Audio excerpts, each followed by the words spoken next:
Hebatannya Allah Ta'ala saja yang mengetahui. Jadi Allah Ta'ala tanya kita, adakah kamu lebih puas dengan nikmat dunia ni pada akhirat?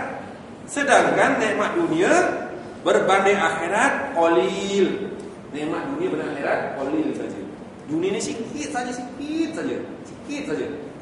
Ada kereta. Keretanya boleh terbang tak? Boleh terbang keretanya. Aku nak pergi Kuala Lumpur, sampai. Kena tekan minyak, isi kereta, isi minyak. Tekan minyak baru sampai. Itu pun 3 jam 4 jam baru sampai ke Kuala Lumpur. Jadi ada batas sedikit saja nikmat tu. Walaupun ada kereta sedap, selesa kan, Innova ke apa ke, contohlah. Kalau Mercedes lagi canggih kan. Jadi kerana itu, sedangkan di syurga benda-benda itu tak perlu ya. Nikmatnya jauh lebih baik. Ini Allah tempelak lah ya. Ibnu Atiyah dia kata apa? Ibnu Atiyah menjelaskan bahawa celaan ayat ini ditujukan kepada orang-orang mukmin dan juga munafik Madinah yang tidak menyertai kempen ke misi perang Tabuk menghadapi tentera Romawi seramai 20,000 orang. Dia tempelak orang Melayu yang tak nak pergi perang dalam perang Tabuk. Memang perang Tabuk ni perang yang paling hebat. Dia punya dugaan dan cobaannya dengan cuaca yang panas, dalam keadaan negara yang miskin, dalam keadaan yang susah. Nak tiba-tiba nak pergi perang dengan Romawi tu, Rom tu, jauh tu kan? Dugaannya memang hebat lah. Jadi terbuktilah siapa yang benar-benar ikhlas nak berjuang ataupun orang yang kufur. Celaan ini juga terkena pada 3 orang sahabat Nabi. Dia ada kata tadi ya, Ka'ab bin Malik, Mararah bin Ibnu Rabi dan Hilal Ibnu Umayyah. 3 orang ya. 3 orang ni dia tak ikut berperang dalam perang Tabuk. Jadi mereka adalah peserta Badar dan sahabat Nabi. Dulu perang Badar dia pergi, tapi dah perang Tabuk dia tak nak pergi ya. Kenapa dia tak nak pergi ya? Buat tengah renung. Musim buah kena musim buah. Jadi dia sayang dengan harta dia kan. Ini contohlah. Kalau pergi nak berjihad, rumah saya besar rumahku tu, aku dah kumpul duit berpuluh-puluh tahun. Ya? Aku dah bermangsa tiba-tiba aku nak kena tinggal ke? Jadi kerana itu ikhwah ya, kita ni bila kita ada harta yang terlalu banyak, kadang-kadang kita sayang kita nak tinggalkan. Sayang kita nak tinggalkan dunia ni lah ya. Kita merasa belum puas baru buat rumah. Itu yang Selangor tu yang buat rumah bangsa kat Kelang tu kenapa? Jatuh apa tu? Tidur bilik. Dah kubur sekarang. Rumah tu punyalah besar. Dia ingat dia nak duduk. Belum sebab duduk dia dah meninggal dulu. Kerana terperajak kalahkan Habis Raya. Meninggal. Ini contoh lah ya. Jadi jangan buatlah macam dia. Dah kubur dia. Dia buat atas tanah majlis. Masa tu dia fungsi majlis. Boleh lah. Ya, lepas tu dah kalah, orang lain ganti, suruh majlis kuburkan. Jadi itu satu teladan lah. Satu teladan untuk kita. Okey, seterusnya surah An-Nisa. Surah An-Nisa ni panjang lah ya. Nak baca ke tak payah? Okey, tak boleh laju ya. Saya baca lah ya. Apa kata Ibnu Atiyah tentang ayat tadi ya? Ayat ni surah An-Nisa ni. Mengikut Ibnu Taimiyah, ketika mereka melihat kematian dalam medan perang itu dari sebab manusia, maka mereka akan takut kepada manusia. Dia fikir dia perang tu dia akan mati. Sedangkan maknanya mereka ni takut kepada manusia. Sedangkan yang boleh mematikan dia tak lain tak bukan hanya Allah. Ada orang pergi perang, Khalid bin Walid, berapa puluh kali dia terlibat dalam peperangan, dia pun tak mati-mati pun. Sehingga akhirnya dia mati di atas katil saja, bukan mati di medan peperangan. Ada orang pergi sekali mati. Ada orang pergi 2-3 kali baru mati. Ada orang langsung pula mati. Tak syahid pun walaupun dia nak syahid. Kita nak mati kat mana? Kita nak mati kat katil ke nak mati sedang berjihad? Malam ni ada ketiban, pergi ketiban, accident contoh je lah, tak faham ya. Jadi mati sedang berjihad juga lah. Sabtu ni ada daurah Rabatul Am. Pergi ya, tak jauh lah ya. Ditakdirkan ada sesuatu yang tak baik berlaku. Mati sedang berjihad juga. Jadi yang boleh mematikan kita ni bukan manusia tapi Allah Ta'ala. Apa kata Ibnu Taimiyah ya? Dalam tu dia ada perkataan ajalin qarib. Ada tak ajalin qarib? Ajalin qarib ni maknanya kematian yang dekat. Kematian dekat ni maksudnya kematian di tempat tidur mereka, bukan di medan perang. Jadi sebenarnya bukan semestinya mati itu di medan perang, mungkin mati di tempat tidur mereka. Hal ini tepat ditujukan kepada Yahudi dan munafik, yang mana mereka ni tak nak pergi berjihad kerana takut mati, sedangkan mereka last-last pun mati juga, tapi mati di atas katil mereka. Manakala umat Islam, mereka menunggu kemenangan besar dan jumlah umat Islam ramai, barulah mereka ingin berperang. Apa maksud ini? Tak faham lah jalan dia tak faham. Jalan korek dalam kata tu kita uraikan jalan korek sajalah. Kata Ibnu Taimiyah, jalan korek tu ialah mati yang dekat, tak semestinya dalam peperangan, di katil pun, di atas tempat tidur pun boleh mati. Yang bawah tu kita apa lah.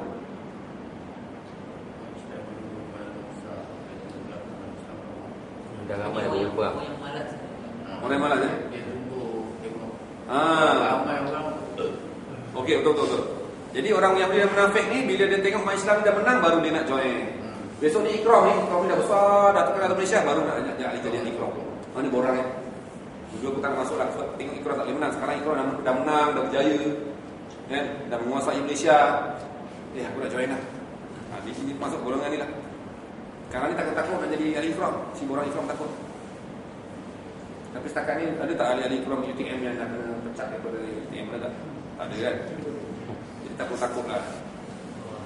Makan dia. Pangkat lagi ada.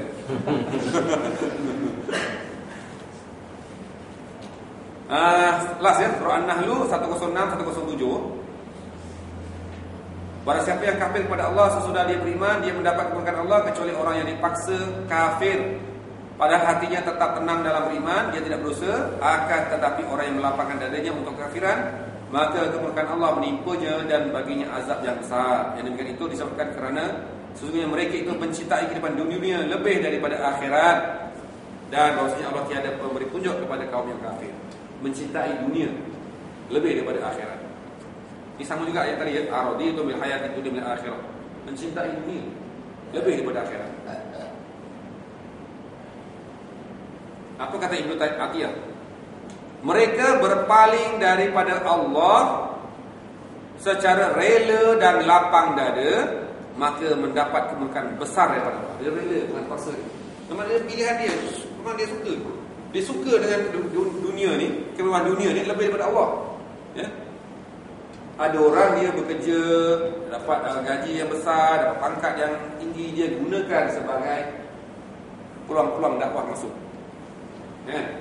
Di UTM tu dengan jawatan dia tu dia boleh masuk lagi. Dakwah kita lagi hebat lagi ni. Ya. Betul lah ya.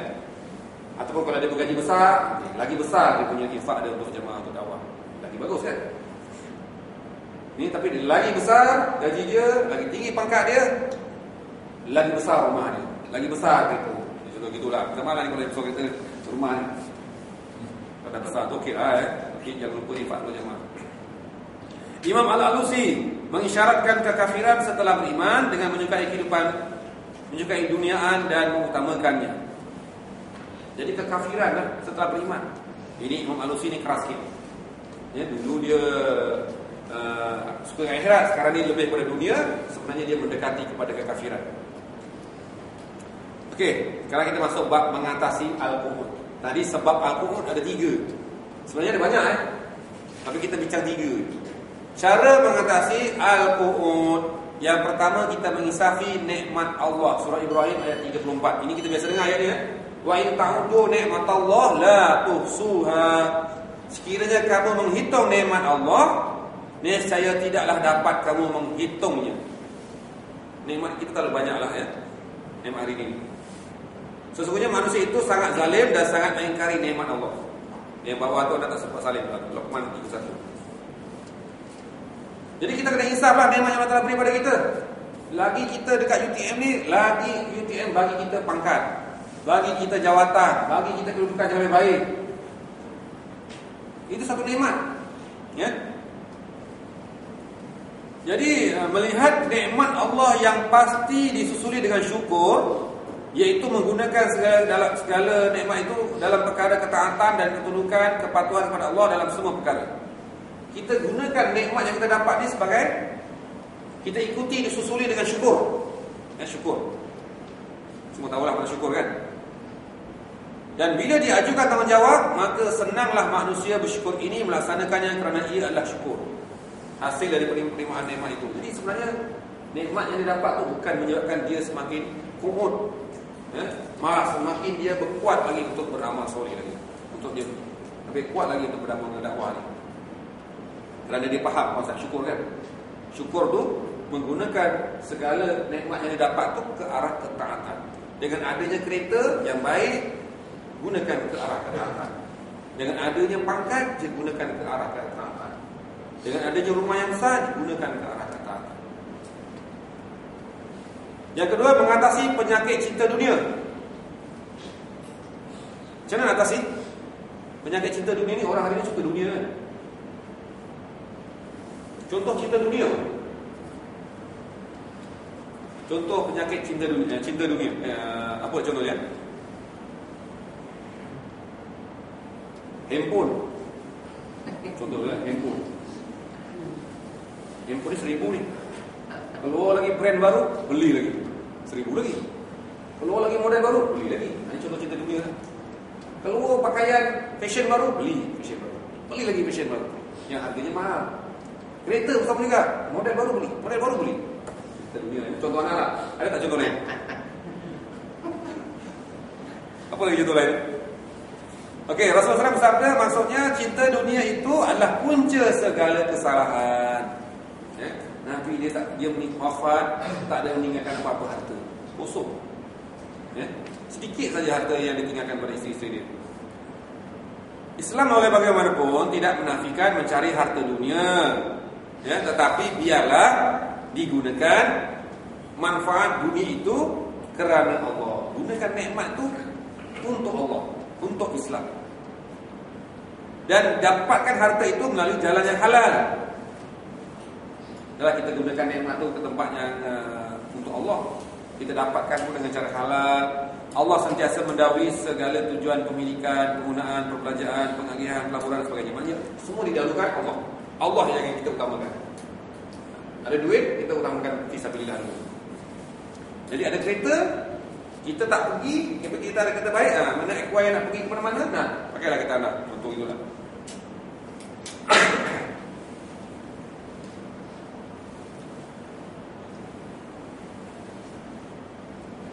Okey, seterusnya. Minda manusia cintakan dunia tersangat sempit dan terhad kepada kemewahan dan laba dunia sahaja. Sudut pandangan ke akhirat, melihat dunia perkakas, kedenderaan dan alat kepada kehidupan hakiki di alam abadi dan kekal selamanya. Macam mana tu?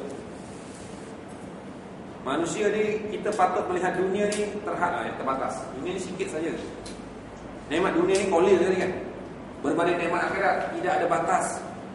Kita nikmat dunia ni kita dapat. Kalau kita beli baju, contoh beli baju ni, mahal ni harganya ni. Cerita dengan kawan, aku beli ni harga 200 ni.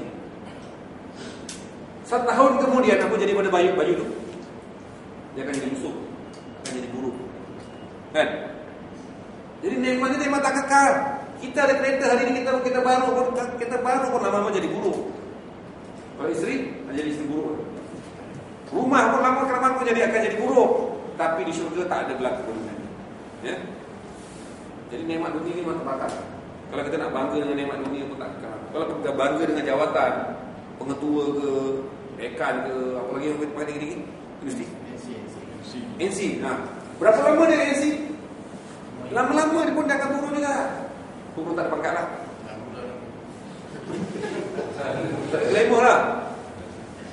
Terpampang muka dia, salah seorang TNC ke apa.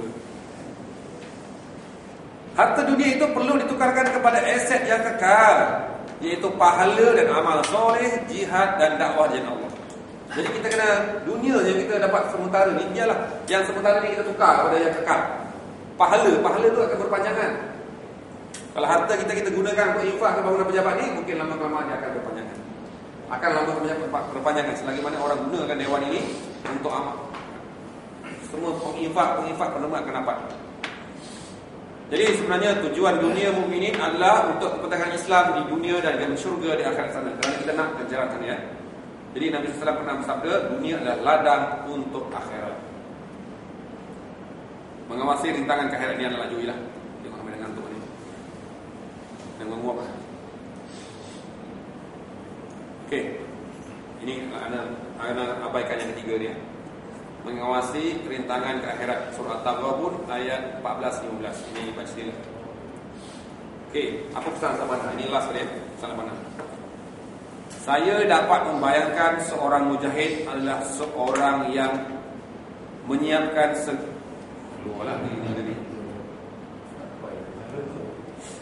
menyiapkan segala yang diperlukannya, membawa yang diperlukannya. Niat jihad telah memenuhi seluruh jiwa dan hatinya. Niat dalam hati dah ada, memenuhi seluruh jiwa dan hati dia. Seluruh jiwa, pemikiran dia, jiwa dia, hati dia. Sentiasa dalam keadaan berfikir, memberi perhatian yang besar, sentiasa dalam kedudukan bersiap siaga. Dah siap belum? Jika diundang, ia akan memenuhinya. Jika dipanggil, ia akan menyambut. Ini sifat-sifat seorang mujahid. Tak tangguh-tangguh lah. Dapat taklif saja, dapat tugas saja, yes bos. Okey, lagi. Banyak ni sebenarnya. Kata Talbana ni panjang Paginya, petangnya, perbicaraannya, perbualannya, kesungguhannya dan kerehatannya tidak melampaui medan yang ia telah persiapkan untuk dirinya, mempersiapkan dirinya untuknya, dan ia tidak mengambil selain fungsi yang sesuai dengan kehidupan dan kehendaknya. Roh jihad fi sabilillah dapat dibaca daripada garis-garis wajahnya. Pada muka nampak tak roh jihad tu? Nampak dalam kilauan sinar matanya. Mata pun nampak. Ini mata mengantuk.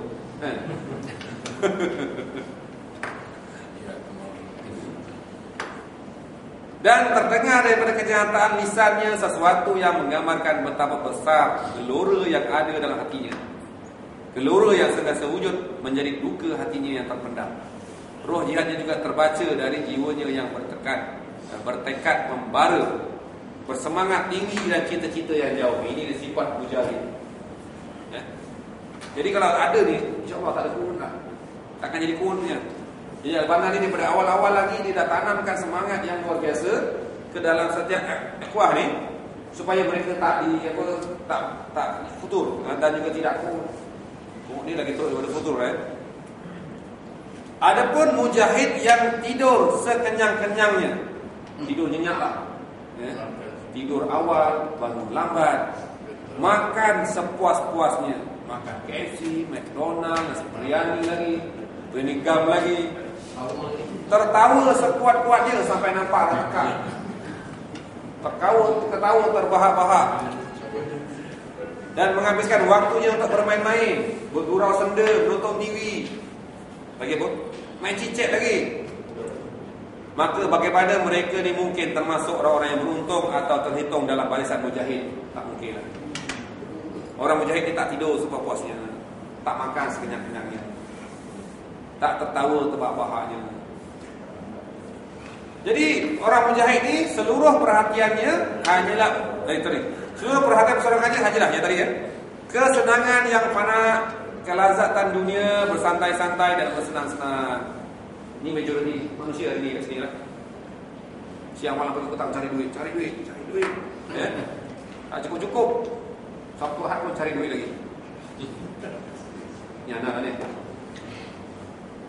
Maka umat yang seperti ini lebih dekat kepada main-main daripada serius. Lepas nak kata, ni main-main je, tak buat kerja main-main. Malah mungkin mereka tidak mengenal keseriusan sama sekali. Jadi pengangguran adalah jalan kepada kemufisan. Ini apa nak pesan Sedangkan kata Ibnu Qayyim Al-Jauziyah, wahai seseorang yang bertekad tinggi, di manakah kamu berada? Sementara jalan yang akan kamu tempuhi adalah jalan di mana? Di mana? Disebut Nabi-Nabi ni, 11 ni. Nabi Adam telah berpenat lelah, Nabi Nuh telah kehabisan suara, Nabi Ibrahim telah dilemparkan ke api, bla bla bla habis. Dan Nabi Muhammad telah bergelut dengan berbagai kemiskinan, kesukaran dan berbagai kesakitan. Jadi kalau Nabi-Nabi semua merakamkan kesusahan, panjangnya dakwah ni, panjangnya benaknya kerja mereka. Jadi kenapa kita tak sanggup? Sedangkan jalan kita adalah jalan para Nabi, jalan para anbiya, jalan para aulia, jalan para solihin, jalan para mujahidin yang sudah disediakan di sana ujung sana tu syurga yang menanti. Kenapa kita sanggup memilih jalan yang sebaliknya lah ya. Jadi sesungguhnya tugas dakwah ini merupakan tugas yang amat berat ya. Al-wajibat aksar min al-awqat. Kewajiban kita lagi banyak daripada masa. Cita-cita kita tinggi. Kita nak ustaziyatul alam, bukan sekadar daulah Islamiah, keluarga usrah, keluarga fardul muslim, keluarga yang muslim, mujtama' muslim, daulah muslim. Lagi apa daulah? Khilafah lagi. Ustaziyatul alam ni, Islam memerintah alam ni, itu puncak tu. Bukan satu tugas yang mudah tu, bukan boleh buat sehari 2 hari. Mungkin kita pun tak rasai tu nikmat Ustaziyatul alam, tapi kita kena yakin bahawa kita pergi ke arah sana dan kita usahakan mencapai insya-Allah sampai ke penghujung hayat kita yang akan disambung kepada keturunan cucu-cucu kita insya-Allah pada masa-masa yang akan datang. Jadi kerana itu jangan sekali-kali kita memilih jalan umur ya, melarikan diri pun apa? Kau ni ialah berhenti. Jauh pula berhenti dan melambatkan amalan. Berhenti terus, stop. Ya, stop daripada berdakwah, stop daripada berjihad. Jadi alangkah ruginya. Ya, alangkah ruginya. Sedangkan Allah Taala dah menjanjikan kepada kita menghantarkan kepada kita syurga-syurga yang penuh dengan kenikmatan. Wallahu a'lam. Jadi ada apa pandangan? Tanya saya ni tentang tajuk ni. Boleh faham ya? Maaf panjang sangat ni. Jadi berdasarkan slide yang panjang ni, jadi ada masa panjang ni. Cuma anda dah shortcut banyak untuk meringkaskan perbincangan bermalam ni. Jadi rasa kau semua dah boleh faham tentang tajuk Al-Qur'an. Kita minta kepada Allah Taala menjauhkan diri kita, keluarga kita, sahabat-sahabat kita yang lain daripada termasuk ke dalam golongan Al-Qur'an. Kerana Al-Qur'an ini kesimpulannya ialah golongan munafik. Golongan yang golongan orang munafik yang dicela, yang dilaknat oleh Allah Taala, yang akan dijadikan balasan yang pedih nanti di hari akhirat nanti. Wallahu a'lam. Sekali yang benar daripada Allah, sekali kelemahan daripada Anda sendiri. Aku lihat hadza, wassalamualaikum warahmatullahi wabarakatuh.